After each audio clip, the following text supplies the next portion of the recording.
Hi everyone, Cherie here from Ashima Living. So I wanted to talk today about how we can stop feeling rushed, busy and overwhelmed. So for those of you who may not know me, my name's Cherie James. I'm a yoga and a mindfulness meditation teacher dedicated to helping people find peace and contentment within through mindfulness meditation and mindful living. So today I've got a little friend with me here, Millie, just house sitting, dog sitting my mum's dog, and she gets a bit sooky in the morning.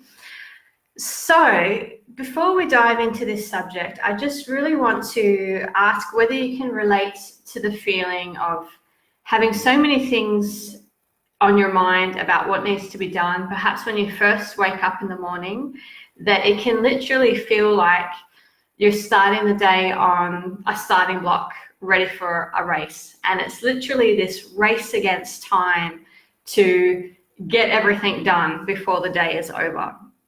So I can certainly attest to feeling like that. And it's not a very nice way to approach our days or even our lives for that matter.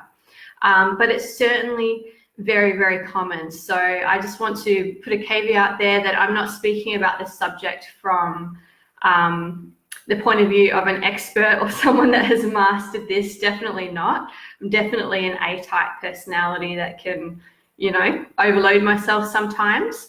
But this has become a real practice for me, which is just really looking at how I approach each day and how I approach my tasks to see if I can change that feeling.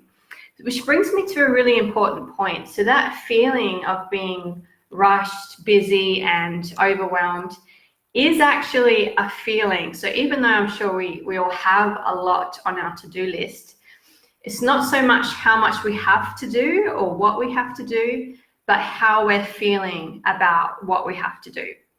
So it can be really useful to just investigate that feeling, because often whenever we do have a feeling, it's attached to some kind of thought or belief or story. And it can be really useful to just investigate what might be behind that feeling or contributing to it.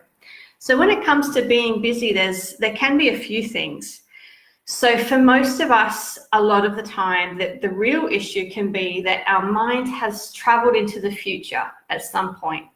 So our bodies are always in the present. We can only ever do one thing at a time. So in truth, we only ever have to do one thing, which is the thing that we're doing right now. But where we get stressed is that even though we can only do one thing, our mind is projecting and kind of holding this mental weight of everything else that has to be done. So we have in fact projected into this imaginary future.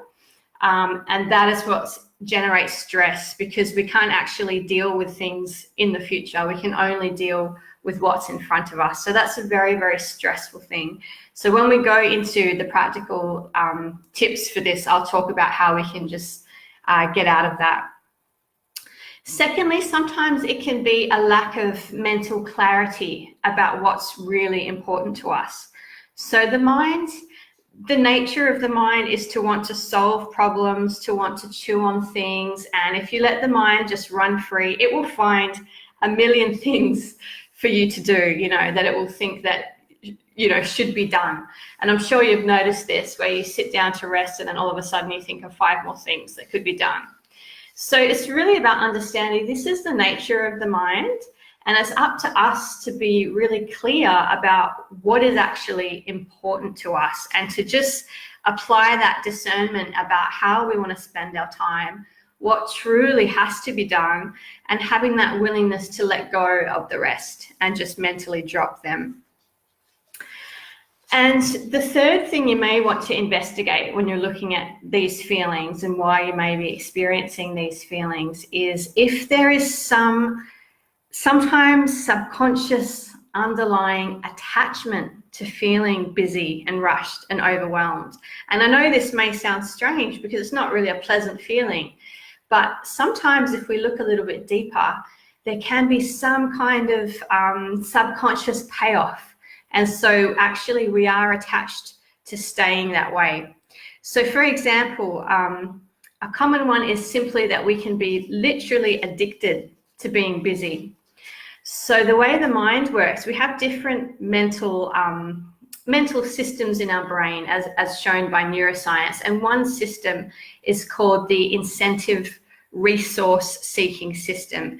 And we actually developed this part of the brain to help us solve problems, to help us reach for goals. It really helped us evolve beyond sitting in dark caves and going out and creating societies and agriculture and, you know, all of this stuff that we can accomplish as humans. And the way that it's powered is by a neurotransmitter called dopamine. And this is the reward pleasure neurotransmitter. So when it fires, we get a little rush of pleasure or happiness, a little buzz. It's the same neurotransmitter that's involved in drug addictions and any type of addiction, really.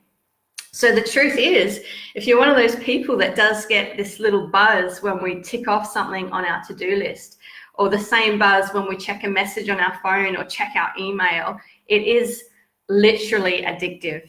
And we also start to thrive on adrenaline. And even though we can be stressed, we can feel like we need that adrenaline to feel alive and to feel active and to feel like we're, you know, have this energy.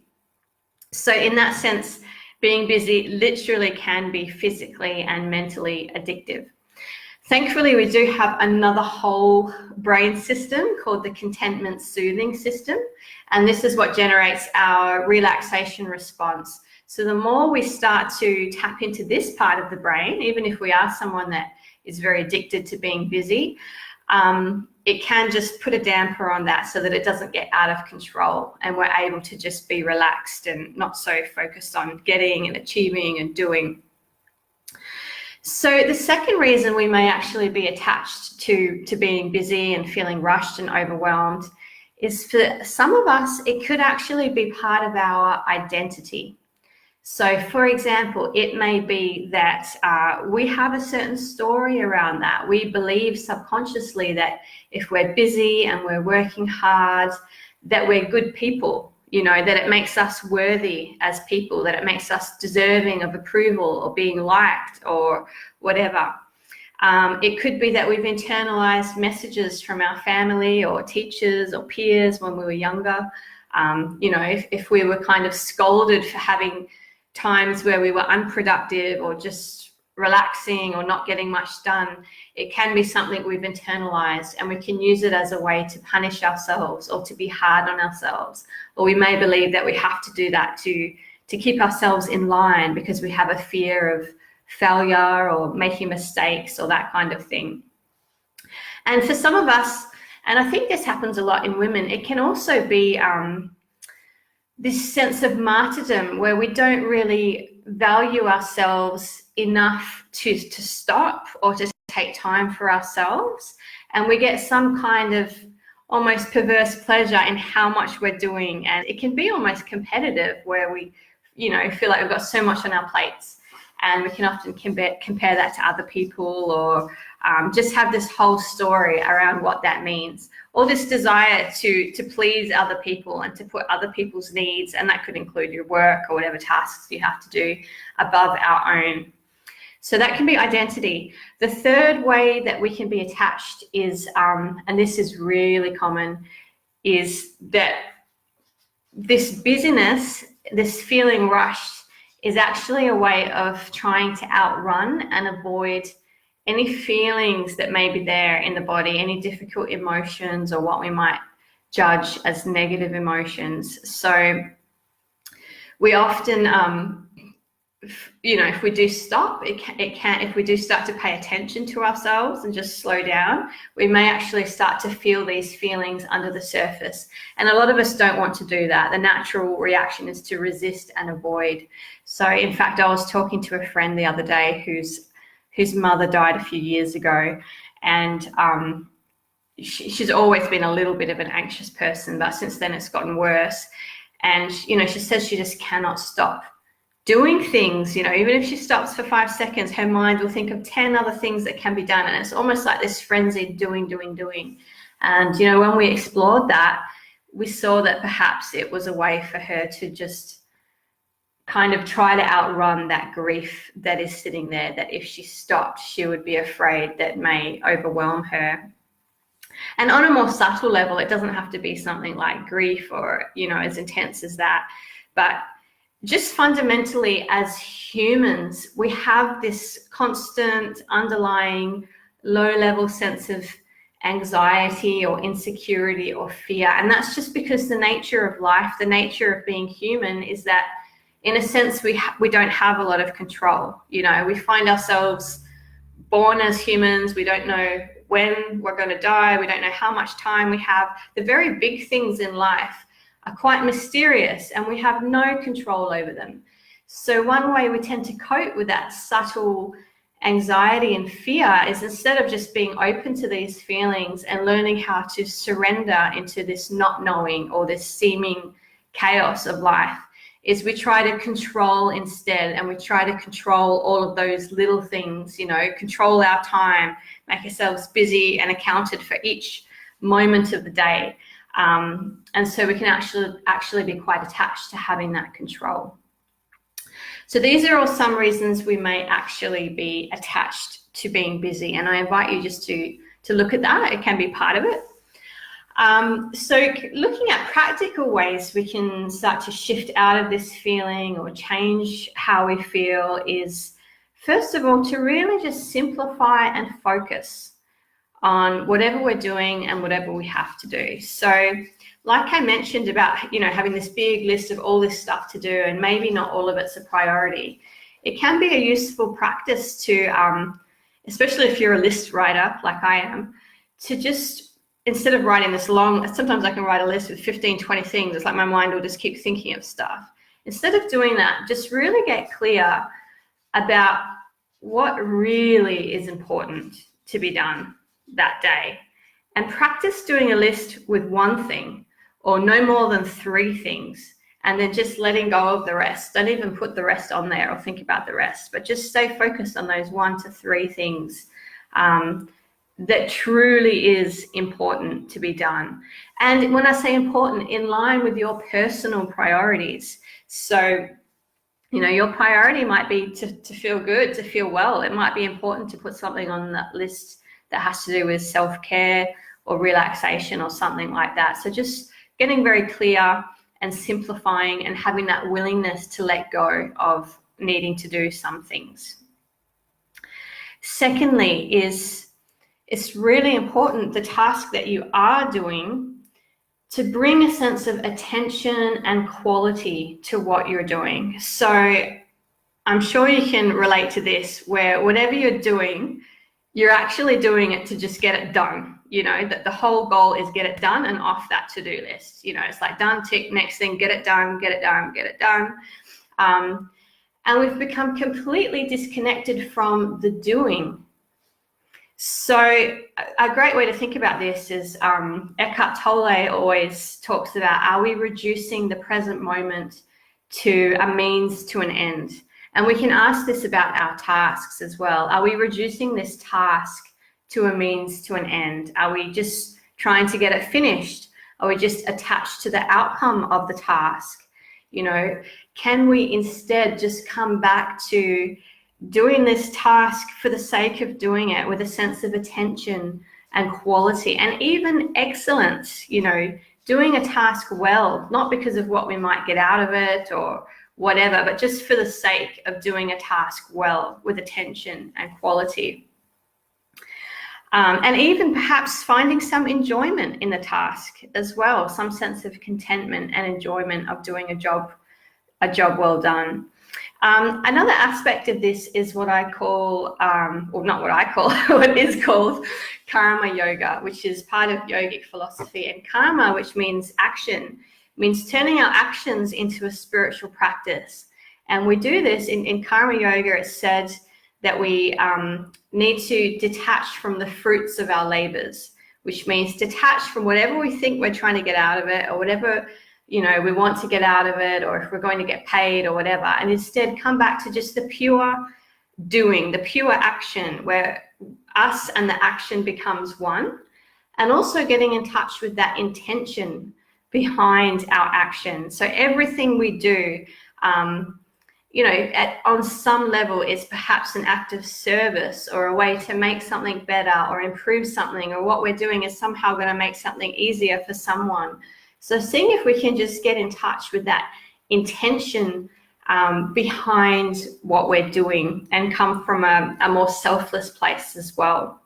So a really simple little example is it was my sister's birthday, and I had to wrap her a gift and write in the card, and I was having quite a busy day, and it was on my to-do list. I was like, oh shit, I've got to wrap that present and write in the card, and I started rushing, and then I just kind of checked myself and thought, hang on a minute, let's just get in touch with what we're doing here. This is a gift for my sister. I spent money on this gift. I thought about it because I wanted to bring a sense of joy and happiness to her. I'm blessed to have a sister, to be able to give something to her. Let's just stop, take the time, and to wrap this gift with the attention and the intention behind it that it deserves. And it completely changed the way that I approached that task. So we can do this with anything. If we're cooking a meal for our family, if we're doing a task at work, sure, we get paid for it, but on a deeper level, we're doing that task for a deeper reason. In some way, it's going to benefit someone or something. So just getting in touch with that selflessness can be really helpful as well. And then thirdly, so this relates to that common issue of when our mind is in the future instead of in the present. It can be very stressful when that happens. So the third one is just bringing presence to each task. And the easiest way to do this, I think, is by coming back to your body in some way, because the mind is the only part of you that has that capability of drifting off into some imaginary future.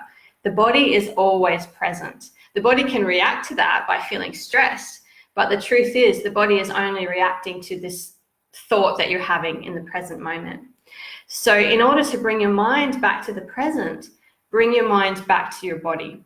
So there's a few ways you can do this. You could, as you're doing whatever task, try to keep at least a portion of your attention on your breath so that you're just aware of your breathing. You don't have to try to change your breathing in any way, but just keeping that awareness on the breath will keep the mind anchored in the body and in the present moment. Secondly, something you can do is often when we're busy, all our focus and energy is up here in our heads, or even it's almost like we're out of our bodies. Instead, what you can do is just bring that down to the lower belly. Just spend some time feeling into this area, putting part of your awareness here and moving about your day from this space, just keeping part of your attention here in this area. So this is actually done in martial arts. This area is called the hara in Japan, or the tantien in Chinese. And martial artists keep part of their awareness here to help keep them centered and grounded and able to adapt to what's happening in the moment. So we can do that too in our daily lives. And then the third way to stay in touch with the body, so you can just choose one, you don't have to do all of these, is to tune into the senses in some way. So what you're feeling on your skin, what you're hearing, what you're smelling or seeing. By coming back to the senses, we're coming back to the body and the present moment. So a simple example of this is hanging out the washing, for example. You can be hanging out the washing, rushing, just trying to get it done. Your mind's thinking of all of these other things, and before you know it, you weren't even conscious that it happened, and it's just another kind of source of stress. Or you can hang out the washing. You can do it a little bit more slowly. 2 or 3 minutes extra isn't going to make any difference. And you can use it as a chance to get in touch with your senses. It's a few moments outside. You can just listen to the birds as you're hanging out the washing. You can notice the smell of the fresh air. You can take a moment to feel that sunlight on your skin.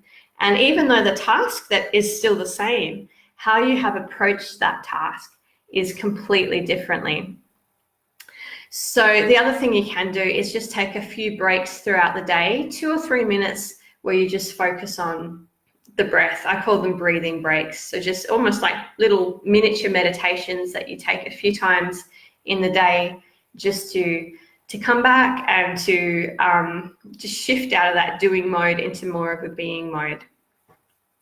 So I hope these tips are relevant to you, are helpful. I encourage you to choose one or two of them and try them over the next week.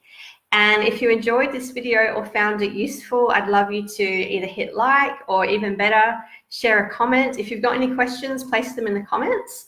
Or if you have tips about how you stop feeling stressed or anxious or rushed or busy or overwhelmed, then share them in the comments as well. Okay, thank you so much for watching, and I will see you next time.